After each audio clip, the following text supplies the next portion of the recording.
27 ते 30 या दिवसाची कोठडी मागितली, ती कारणं आणि आजची कारणं ही बरीचशी मिळती जुळती आहे. 5 जून पर्यंत पुढील कोठडीची तारीख दिलेली आहे. घटना ज्या दिवशी घडलेली आहे त्या दिवशी रजेवर होते डॉक्टर तावडे, त्यामुळे सीसीटीव्ही कॅमेऱ्यामध्ये दिसूच शकत नाही. सीएमओ ही इंडिपेंडंट बॉडी आहे. फॉरेन्सिक डिपार्टमेंट हे पूर्णपणे वेगळं आहे. फॉरेन्सिक डिपार्टमेंटच्या अंडर सॅम्पल्स घेणं लिव्हिंग पर्सनचे हे काम येत नाही, त्यामुळे हे काम सीएमओच्या ऑफिसमध्ये गेलेलं होतं.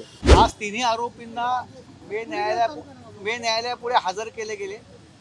अभियोग पक्षाने आज अँटी करप्शन ऍक्ट अन्वये अतिरिक्त कलम दाखल केलेले आहे. त्यानुसार आरोपींना हजर केल्यावरती रिमांडची कारणं देण्यात आली.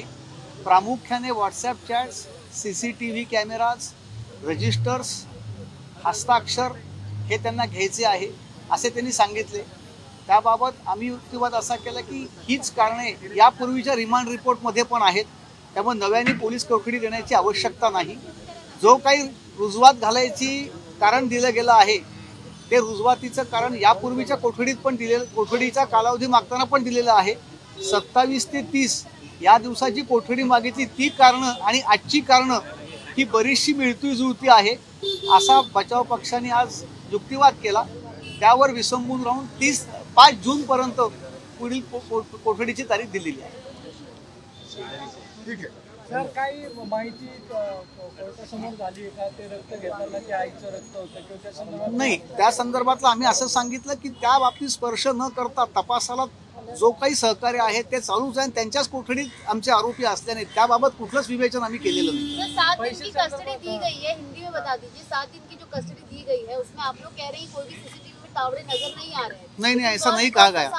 नो, ऑन द कॉन्ट्री हमने यह आर्गुमेंट किया है, बहस की है कि CCTV में जो दिख रहा है उसके लिए पुलिस कोठडी की ज़रूरत नहीं है. जो पुलिस कोठडी की जो CCTV इमेजेस, मोबाइल, ये जो तंत्रज्ञान है इसमें जो दिख रहा है, जो सुना गया है, जो चैट्स है, उसके ऊपर एक्सप्लेनेशन की ज़रूरत नहीं. जो कुछ डाटा है वो तो आने वाला ही है.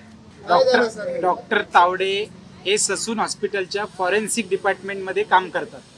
डॉक्टर तावडे यांच्या अंडर CMO येत नाही. डॉक्टर तावडे, आमचं पहिल्या दिवशीपासूनचं तेच म्हणणं आहे, डॉक्टर तावडे घटना ज्या दिवशी घडलेली आहे त्या दिवशी रजेवर होते डॉक्टर तावडे, त्यामुळे CCTV कॅमेऱ्यामध्ये दिसूच शकत नाही. ते तिथे नसतात. त्यांच्या अंडर CMOचा विभाग येत नाही. CMO ही इंडिपेंडंट बॉडी आहे. फॉरेन्सिक डिपार्टमेंट हे पूर्णपणे वेगळं आहे. फॉरेन्सिक डिपार्टमेंटच्या अंडर सॅम्पल्स घेणं लिव्हिंग पर्सनचे हे काम येत नाही, त्यामुळे हे काम CMOच्या ऑफिसमध्ये गेलेलं होतं. त्यामुळे हे काम CMO तर्फे करण्यात आले असा तावडेंतर्फचा बचाव आहे, हा कोर्टाला कळवलेला आहे. त्यामुळे तावडे CCTV मध्ये नाहीत. आणि पोलिसांचं असं म्हणणं आहे की विधी संघर्षित बालक जो होता त्या बालकाचे सुद्धा जे काही सॅम्पल्स घेतलेले आहेत ते सॅम्पल्स घेण्याची प्रक्रिया सुद्धा CCTV त्याचं चित्रीकरण झालेलं नाही. तर तो पोलिसांनी आरोप असा केलेला आहे, हे सॅम्पल्स घेण्याची प्रक्रिया ही CCTVच्या कक्षेच्या बाहेर यांनी केलेली आहे, हा त्यांचा मुख्यत्वे करून आरोप आहे. तरी सुद्धा त्या ससून हॉस्पिटलचे संपूर्ण CCTV, त्याचे रजिस्टर्स हे ऑलरेडी जप्त केलेले आहेत. त्या कामासाठी पुन्हा पोलीस कस्टडीची आवश्यकता नाही असा युक्तिवाद बचाव पक्षातर्फे करण्यात आला होता.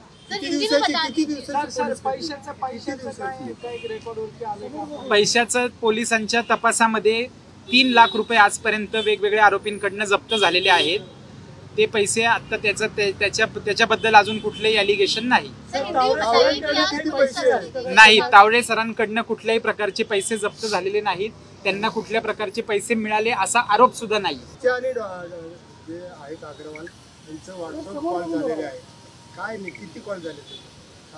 नाही, तसंच काहीच आपल्याला त्याचा डाटा आता आपल्याकडे उपलब्ध नाहीये.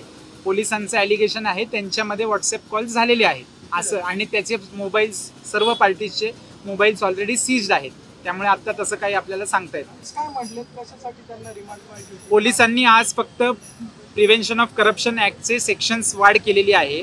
त्या सेक्शन वाढीनुसार ह्या लोकांनी त्यांच्या ड्युरिंग देअर सर्व्हिस त्यांनी कुठल्याही प्रकारचे अवैध संपत्ती, मालमत्ता गोळा केलेली आहे का याबद्दल तपास करायचा असल्यामुळे फक्त पोलीस कस्टडी कोर्टाने दिलेली आहे.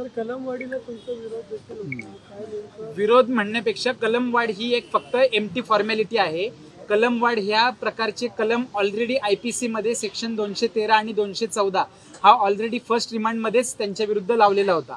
आता फक्त प्रिव्हेन्शन ऑफ करप्शन ॲक्टचे प्रोव्हिजन्स लावल्यात. त्याचे दोन्हीचे जे काय अर्थ आहे तो सिमिलरच आहे. म्हणजे तावडेंचा रोल कुठं असतो असं काही हो, तावरेंचं म्हणणं असं आहे, ते रजेवर आहेत, त्यांचा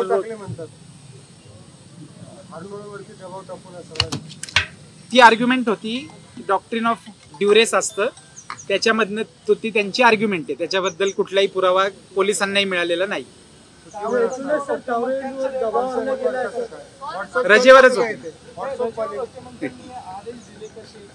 आदेश त्यांना देताच येत नाही, ते त्यांच्या हाताखाली नाहीच. तावरे रजेवरच होते ना, त्यामुळे तावरेंचा रोलच येत नाही तिथे. मग कशावरून अटक करण्यात आली? संशयावरूनच अटक केली. केसचं गांभीर्य एवढं आहे, मीडिया ट्रायल झालेली आहे, त्या प्रेशर मध्ये सगळे आहेत. ते खोटं आहे स्टेटमेंट, कुणी लीक केलेले आणि खोटं आहे. नाही, पत्रकारांना बोलायचं त्यांना वेळ कधी मिळेल? 26 तारखेपासून कस्टडीत आहेत, तेव्हापासून कस्टडी आजपर्यंत कंटिन्यू आहे. नाही सांगितलं. आज रोजी आरोपी क्रमांक 3 तर्फे आज कोर्टात आम्ही अपेअर झालो होतो. त्या संदर्भात आम्ही कोर्टाला समजावून सांगितलं की 27 तारखेपासून आरोपी हे 26 तारखेपासून आरोपी हे पोलीस कस्टडीत आहेत आणि त्यामुळे 4 दिवस त्यांना सफिशियंट पोलीस कस्टडी दिलेली आहे.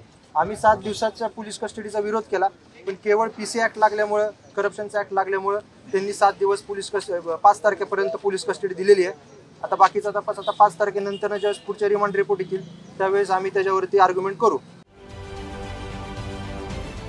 महाराष्ट्रातील सर्व बातम्यांचे विश्वासार्ह व्यासपीठ, सकाळच्या सर्व सोशल मीडिया प्लॅटफॉर्मला लाईक, फॉलो आणि सबस्क्राईब करा. तसंच सर्व नोटिफिकेशनसाठी बेल आयकॉन प्रेस करायला विसरू नका.